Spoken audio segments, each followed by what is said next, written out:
Hey everybody, it's Dave.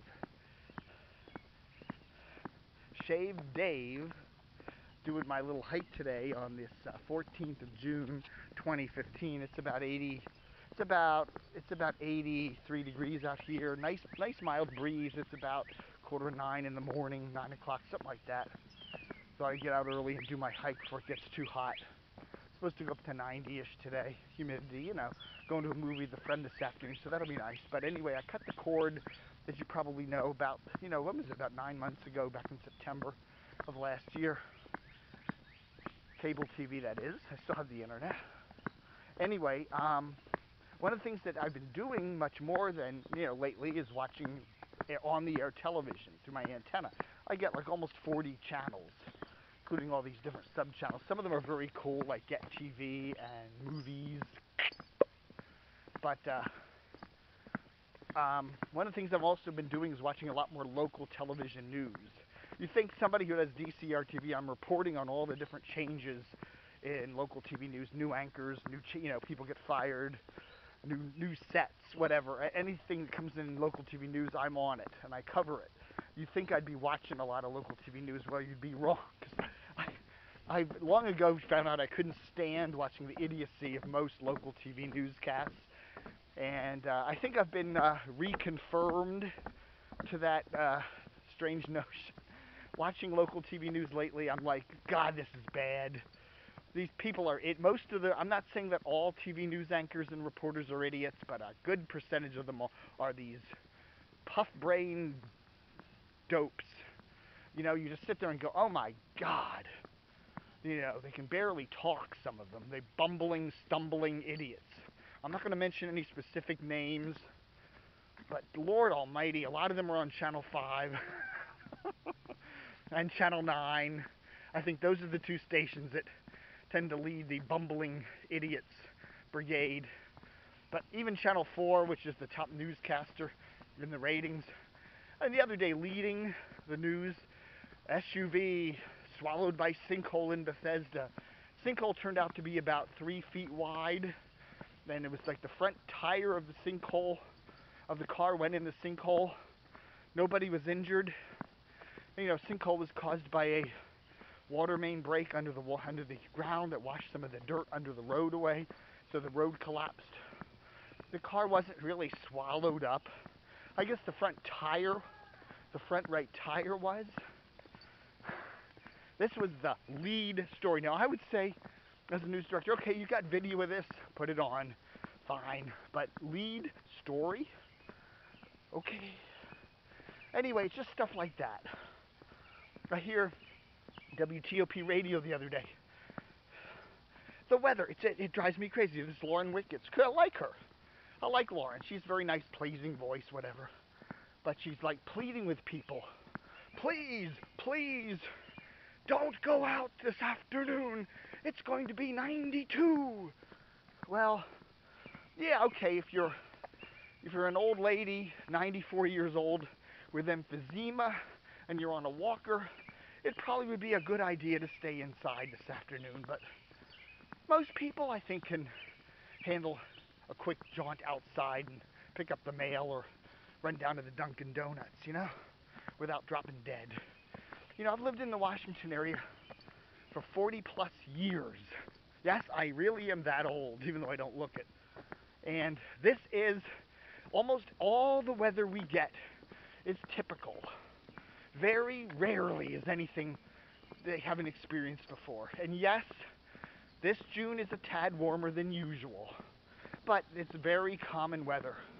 To be getting upper 80s, 90 degrees, humidity, afternoon thunderstorms in mid-June is very, very typical weather. And yet you go on the Capital Weather Weenies website, on the sinking Washington Post, and you see people are just, when are we going to get back to normal weather? This is hideous. Oh my God. Well, I've lived here for 40 years, and that is normal weather. This is normal for this time of year, and almost everything that the weather weenies talk about is totally normal-ish weather. So, hello.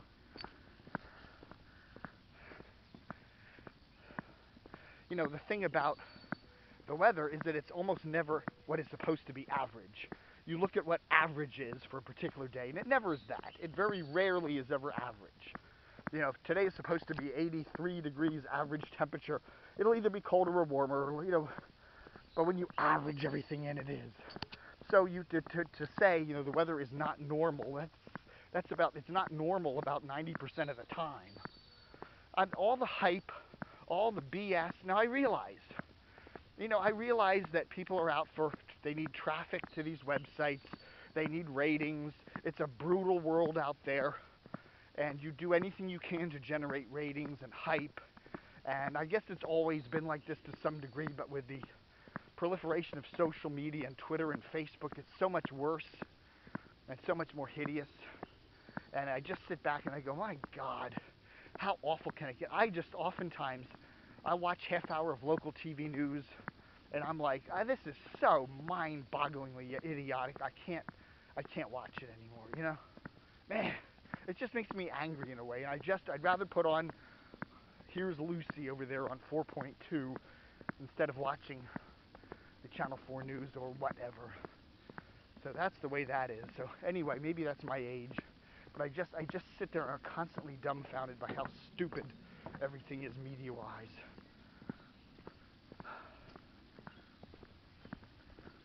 Hello. Yeah, that's one of the things I like. See, you see somebody walking and you say hello to them and they just look at you. They just stare at you. They don't say hello back. They don't even nod. Don't talk to strangers. Anyway, I could go on. The Washington Post is shutting down its suburban newspapers, the Gazette, the one in Montgomery, the one in Prince George's. They're going away, losing 70 jobs. They're selling off some of their other papers. They do this, some of the, what do they call, Comprint, some, I think, military trade papers. They do the Fairfax Times here in Reston. They're selling that off. So basically they're getting rid of their suburban papers. And I guess that makes sense, you know. I think what Bezos is doing, he owns the Post now. He's the founder of Amazon. He's basically streamlining things. Get rid of the print. You know, print is kind of old-fashioned. It takes up too much money. It's too expensive.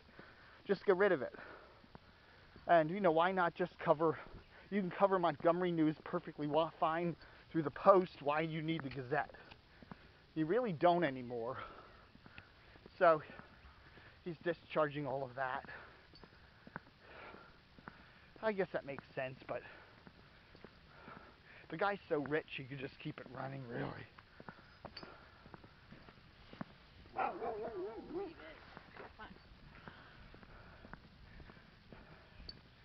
That's nice. At least, see, the one thing you find on these trails too is a lot of people do not put their dogs on leashes and they come after you.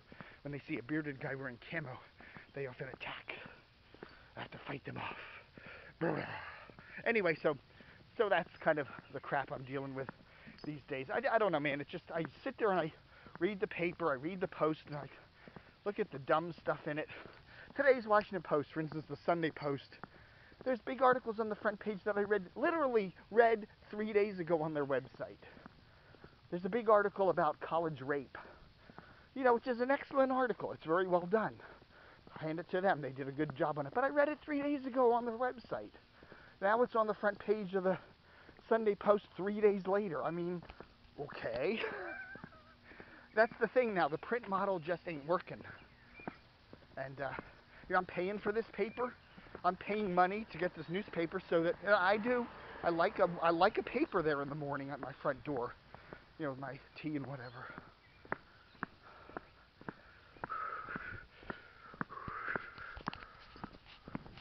Hello.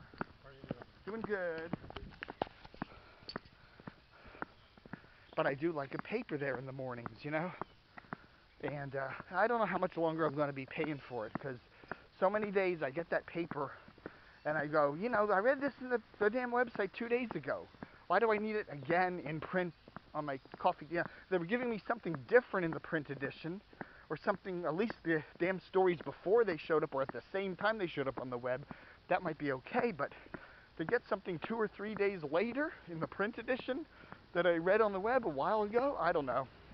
That's stupid. So anyway, that's the fun world of the media. I don't know. Sometimes I wonder why I cover all this media stuff when so much of it I don't like anymore. It's like radio. When I was a kid, when I was in my 20s and 30s, I loved radio. It was so fascinating. I'd listen to the old HFS or some of the old top 40 stations, stuff like that, and they were locally programmed and they were wonderful, and they had great people like Surf and the Greaseman and Howard Stern and all these great people on the radio, and they were wonderful, and the big Don O'Brien and stuff like that. Today it's just all corporate shit, corporate crap. The radio stations sound like crap. W Big, which I turn on a lot because I like listening to the classic rock when I'm driving around. It's just the most boring, dull, computer-sounding station. Sounds like it's programmed by Howlett from 2001. It has no life to it. It's just a steady stream of kind of mildly pleasing old rock songs with some ads thrown in. I mean, that's all it is. There's no excitement to it. Very rarely do I hear an oldie that comes up on that, an old rock tune, and I go, wow, to. It's always the same stuff over and over again. You talk a band like Pink Floyd or the Stones, and you think of how many songs they did over their careers, and then you listen to Big and you hear the same 2 or 3 Pink Floyd or Stones songs played over and over again, to the point, okay, that again, Street Fighting Man, again. I don't know, man. Hello. Again. Hello again.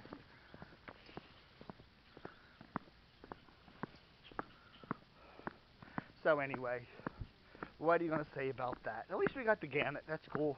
104.5 here in western Fairfax County, eastern Loudoun County, southern Montgomery County. You can probably hear that pretty good. It's like odd mixes. They don't really have a theme to it, but at least it's different. I also find myself listening to 1420 out of Warrenton. It's kind of an old, top 40-ish sounding station, kind of programmed on the super cheap, but it does have some cool stuff on it now and then. And then I also find myself listening to 950 AM here in the Washington area. It's a Indian station, just kind of because it's so bizarre. It's brokered programming, CTN, I think it's called WCTN, but I listen to that surprisingly more than I listen to 980. All right, folks, that should do it for my ranting today. Thanks for watching Dave TV. Using the old Vivitar camera today, standard def mode, kind of crummy audio, but it's a cool little camera. It's very small, and whatever. I think I'm recording. Who knows? I may have pushed the wrong button, and I'm sitting here talking for the last 15 minutes to nobody, which is me fine. Thanks for watching, everybody. Adios, amigos.